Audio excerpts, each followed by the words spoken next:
Hi guys, welcome back. So today I'm doing a video that I asked you guys on Instagram and Snapchat if you wanted to see, if you were interested in it, and a lot of you said yes.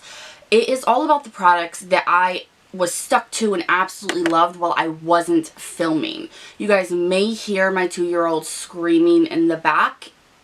He is insane. If you've ever watched the cartoon Recess, he is the kindergarten. He is like the leader of the kindergarten group on the playground.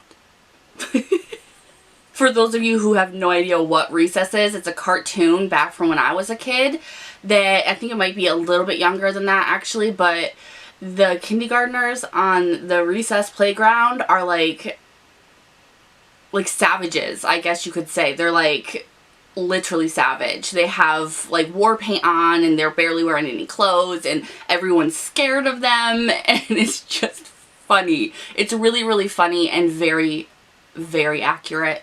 Alright, let's move on. Things I was loving while I wasn't filming. It's just the honest truth that when I film, I put on a lot more makeup than I would for my day-to-day because, for one, the lights wash out everything, so you have to make everything more intense.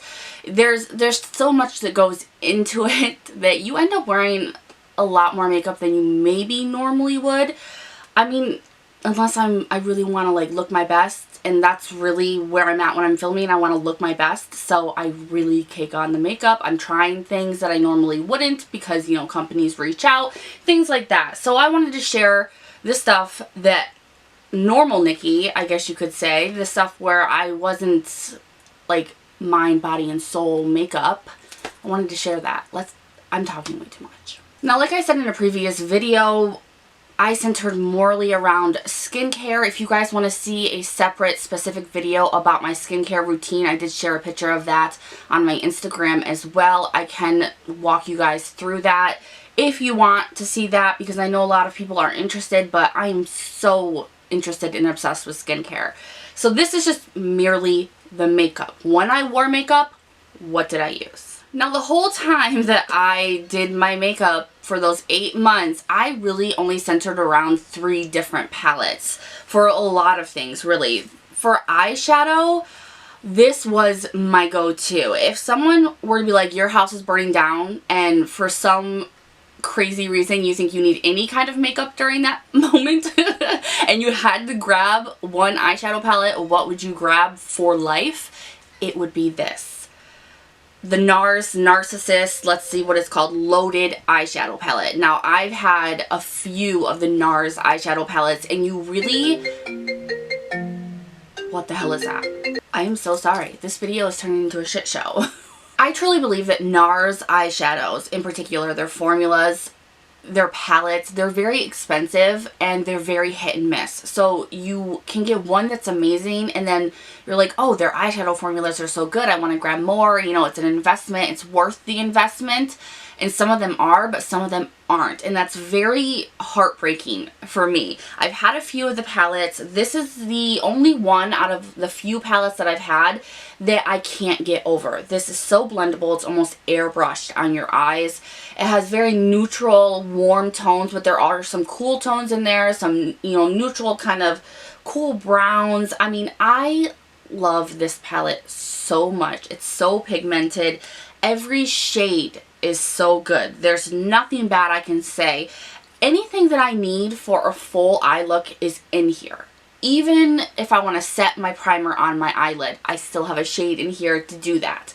Usually a palette is missing something for me, and this isn't. So this is the NARS, the NARS Loaded Palette.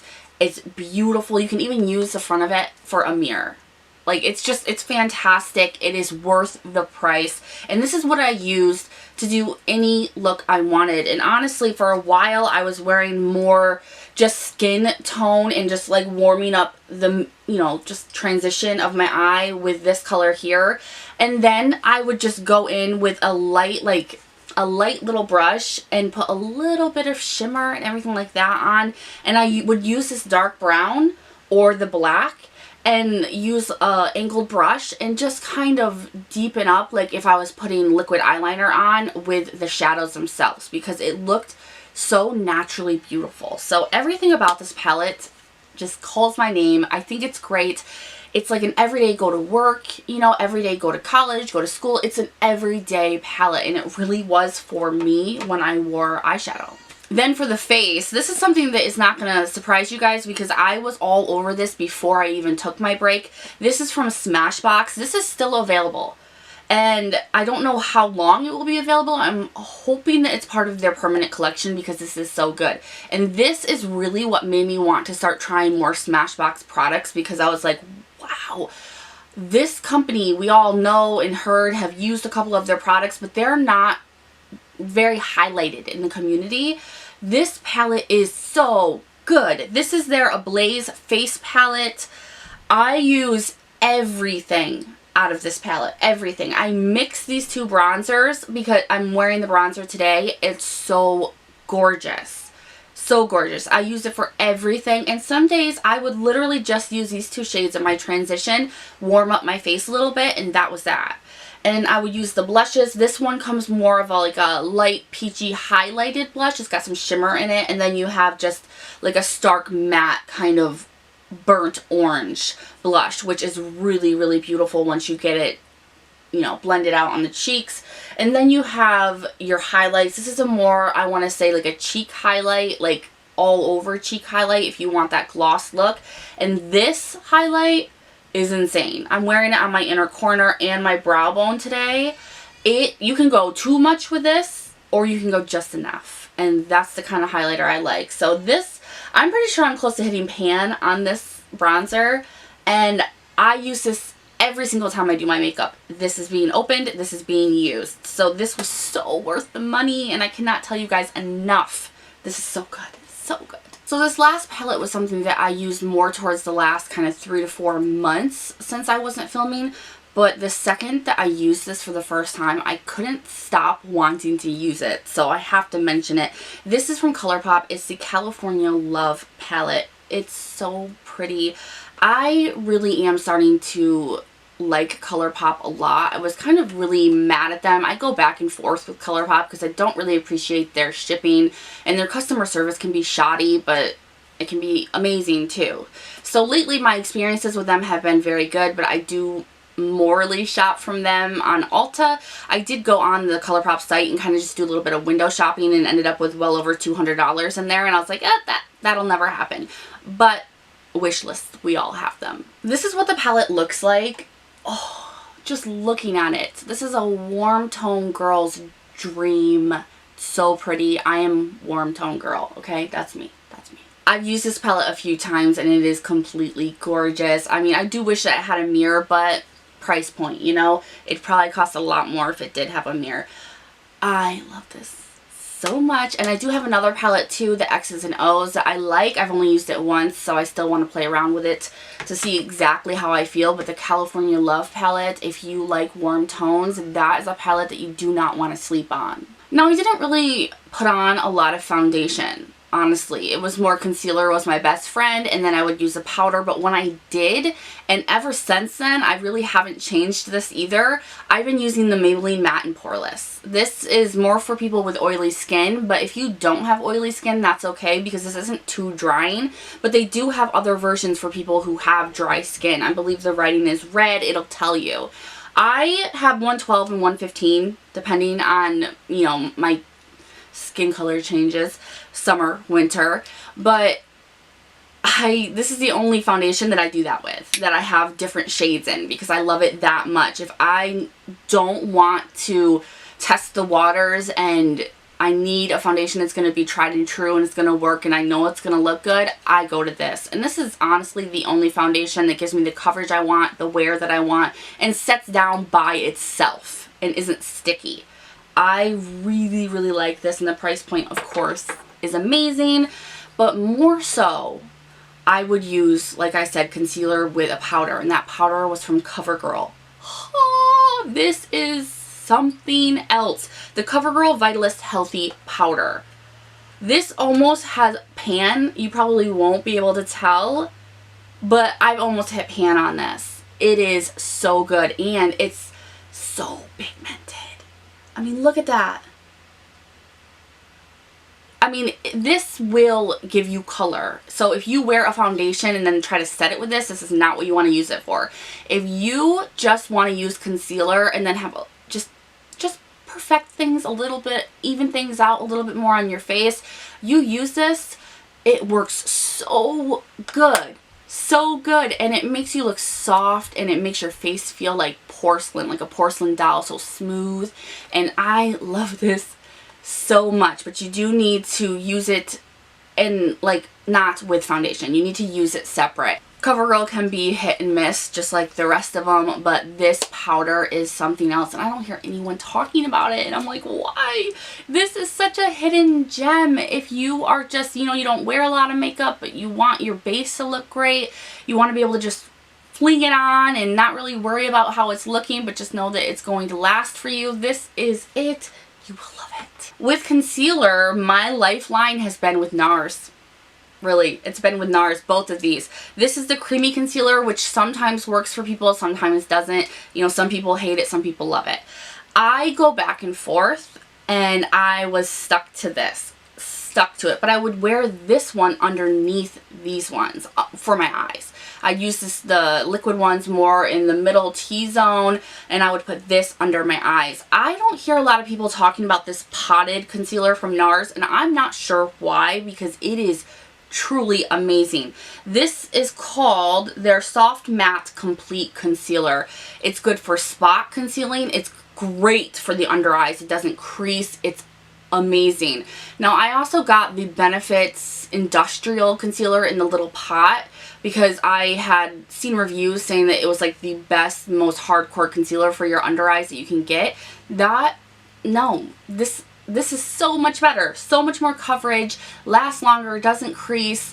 This is amazing, completely worth the price. And I used this like a spot treatment, and then I would use the CoverGirl powder over top of it, and it looked like I had a full face of makeup on. It looked great, and it lasted all day. Now, in the middle of that break, Urban Decay actually sent me a PR package, which I was really surprised because a lot of companies completely dropped me the second that I took a break. I was like, all right, can't do nothing for you, see you later. But Urban Decay didn't, and they sent me a package, and it had this in it. This is their Perversion Waterproof Fine Point Liquid Eyeliner. I'm wearing this today. I've only worn this since they sent it to me. This is amazing. So good. I was so scared of felt tip eyeliners for the longest time, and if you guys are OGs here, you know I had the e.l.f. Precision eyeliner that was more of like a pencil, not a pencil, it was more like a paintbrush, and I would use that, and that's how I would do it. And this just makes it so easy. It's so black, it dries down matte, and that's what most of us like. We don't like that sheeny liquid eyeliner. Some of us do, but most of us don't. And it's easy to get a wing. It doesn't flare out. You know how some fine tip liquid eyeliners can just start to flare? This does not do it. It doesn't spider, you know, it doesn't fill into the cracks of your eyes. It stays exactly where you put it. Waterproof, so it stays until you don't want it to anymore. And I really like that. And it's got a weight on the side of it over here that it puts a little bit more weight at the end of it, so when you're trying to draw a very nice line, you really have a hold of this pen, and the weight really allows you to get a very straight line without your hand jerking, you know, or shaking a little bit, because sometimes, y'all know, it's like life or death trying to get liquid eyeliner on, and you're holding your breath and you're freaking out, and you're like, please God, you know, you're praying. This is good. A lot of Urban Decay stuff I would personally say is just too expensive for the quality you get, but this, don't sleep on it. It's really good. Now with mascara was a given. I would wear that almost every single day just to look like a human, because a lot of the times I did not feel human. I just wanted to look like I cared a little bit, you know, like put a little bit of extra oomph into my day, and I have a few that I would absolutely love. 2 are drugstore, 2 are high-end. All equally important. Very important. So the 2 high-end, one is the Too Faced Better Than Sex. I don't care for Too Faced, but when their stuff is good, it's good. Their Better Than Sex is good. So good. I would highly recommend that if you can purchase something like that that's crazy expensive. And then this is from Benefit. This is the Bad Gal Bang. There's a love-hate here because you can so easily get the worst spider lashes of your life with this mascara. I use these together. I put down the Too Faced Better Than Sex first, and then I comb through it with the Bad Girl Bang because the Better Than Sex is more chunky, voluminous, and the Benefit one is more volume, and it spreads my lashes, and it gives me the best natural lashes that I can possibly have. And then of course this is my tried and true, and I have to have this because I have such short, sparse, like straight eyelashes. This is the L'Oreal Voluminous Base. It's a primer. It just helps curl your eyelashes a little bit more and just give you the best possible eyelashes you can have naturally. Now, I wanted to give you guys a drugstore version of this because what these two do for me is crazy good, but who has like 40 some odd dollars to spend on two mascaras? Not a lot of us at all. So the CoverGirl Exhibitionist mascara, it's got like the same wand as the Too Faced Better Than Sex, but it has what both of these do, it has in one. CoverGirl Exhibitionist. Try it out. Let me know what you guys think because this is my everything. Alright, and lastly, lips, because man, this is turning into a long video. Oh gosh. So I did more natural, neutral, you know, nude type of lips, and if I would do a lip, and I would honestly use more lip liners than I would lipsticks. Because lipsticks, they just kind of got in my way, and I used such a nude, natural look of makeup that if I wore a lipstick, it would just look like too much. So I really did go light on my lips this whole time, but I do have some lipsticks and lip liners that I used, and these were the only ones I used, and they were magical. So I do have a combination of them on my lips today as well. So the first two are from Wet n Wild. Wet n Wild lip liners are so good. They're so good. So you need to get some. You need to get some. My two favorites here, and this is their gel lip liner, and that might be why, because they're so easy to glide on. I use them just as lipsticks. You know, their colors are perfect. This is Bare to Comment, and then there's also Think Flamingos, which is more pink, and this is more nude. So good. So easy to use. And then Kat Von D. If you guys, this is so expensive. I think it's like $18. But I'm telling you, if you use a lot of warm tone shadows, or you want something that's like more nude and neutral, but it's going to stay on all day, like this bitch is not going to budge, you want to try one of her lip liners. They are insanely everlasting, and that's their name. But this is Lolita 2. Lolita 2 is very, very popular, and there's a reason for it. This is so good. It's so good. You guys need to try it. You just need to. And then lastly, I've had this lip liner for years, and it's amazing. It's called East End Snob. It's from Rimmel London. I think this might be the only thing from Rimmel London I own. I don't really care for their makeup line, to be honest. If you guys have a favorite from that brand, let me know in the comments. But this is the perfect rosy pink lip liner. And I've only ever used it like a lipstick, so there's that. And then with lipsticks, you guys, I went back to MAC. Back to MAC. I know MAC fell off for like a long time. They still kind of are off. Like nobody, they were so hyped when I started YouTube, and now everybody's like, I don't want your shit. Well, I love MAC stuff. I wish I could afford most of it. It is fantastic, especially the lipsticks. So these three lipsticks are the only lipsticks I used. The first one is kind of sexy. I have it in a little mini, but I want the full size. And then Cream Sheen, which is a cream, oh, no, I lied. Cremecup, which is a cream sheen. There we go. Perfect nude, glossy type of nude. It's the perfect glossy type of nude. And I put that over any kind of lip liner that I use, and it just gives it a whole new life. And then Pink Plaid, which is a matte pink. Oh, I think if you need any kind of MAC lipsticks that you're going to use all the way up, one of these three is going to be it for you. They are so good. Alright, so that is it. That is what I used during that 8 months that I was taking a break, and I was not a YouTuber. I was just a mom of 3 trying to look like a human being, and those are the things that were tried and true for me. I absolutely loved them. They all worked so great. They had my back. They were in my purse for a while, and I had to dig them out because, you know, the important things are in the purse. You need them. I will leave everything that I talked about listed down below if you guys want to check them out. I would highly recommend. I know that some of these are pricey, but believe me when I tell you they are worth it, and they will be something that you will dip into a lot. So it will be worth the money you spend. If you guys like this video, give it a thumbs up. Make sure to subscribe before you leave. Let me know your thoughts in the comments below. Also, let me know if you guys want to see a skincare video and what I've been using for the past 8 months, what's been working for me. I'm really excited about it. I have really been zoning in on skincare since I've been gone, and I really like to share that with you guys, so let me know in the comments if that's something that you would want to watch. Thank you guys so much for sitting through my long ass video, and I will of course see you guys in the next one.